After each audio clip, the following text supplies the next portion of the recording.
মাননীয় chief adviser মহোদয় ইন্ডিয়ার প্রধানমন্ত্রী শ্রী নরেন্দ্র মোদীর সাথে বৈঠক করেছেন এবং বৈঠকে আমাদের সাথে যে পারস্পরিক স্বার্থ সংশ্লিষ্ট যতগুলো ইস্যু ছিল সবগুলো নিয়ে কথা হয়েছে এবং আমরা আমাদের যেগুলো স্বার্থ সংশ্লিষ্ট যতগুলো বিষয় ছিল সবগুলো বিষয়ই আমাদের চিফ অ্যাডভাইজার মহোদয় সেই মিটিংয়ে বলেছেন।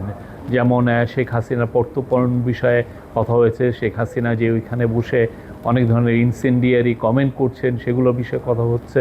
তারপরে বর্ডার কিলিং নিয়ে কথা হয়েছে। আমাদের দুই দেশের মধ্যে যে গাঞ্জেস ওয়াটার ট্রিটিটা আপনি জানেন যে নতুন করে এটার এক্সপায়ার হয়েছে, নতুন করে ট্রিটিটা হওয়ার আবার কথা হচ্ছে এবং তিস্তা ওয়াটার এগুলো সবগুলো নিয়েই কথাবার্তা হয়েছে। আমি বলবো যে মিটিংটা খুবই কনস্ট্রাকটিভ, প্রোডাক্টিভ এবং ফ্রুটফুল হয়েছে।